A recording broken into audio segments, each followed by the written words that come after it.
Retour aux origines. Alors, pour vous, aujourd'hui, ce n'est pas une ordonnance, mais bien une question, Franck, une question d'Hugues qui vous demande quelles sont les origines de l'aspirine. Et je vais répondre sous le contrôle du professeur Fabiani. L'aspirine provient au tout départ de l'écorce de saule blanc, un arbre de la famille des salicacées.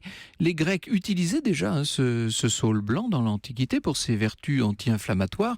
Et puisque nous parlions tout à l'heure d'Hippocrate, on est 400 avant notre ère, Hippocrate préconisait déjà de boire des décoctions de saule blanc pour soulager les douleurs au moment de l'accouchement notamment et pour faire baisser la fièvre. Vous voyez que c'est très vieux ça. Il faudra attendre et bien sûr beaucoup plus tard, au début du 19e siècle, pour que en 1825 l'Italien Francesco Fontana isole le principe actif du saule issu de l'écorce. Il s'agit d'un acide qu'on appelle la salicyline.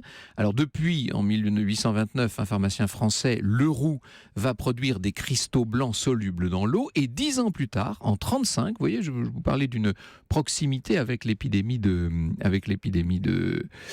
choléra. En 1835, c'est un Allemand, un chimiste, Carl Jacob Lewig, qui va isoler le principe actif d'une plante qu'on appelle la reine des prés.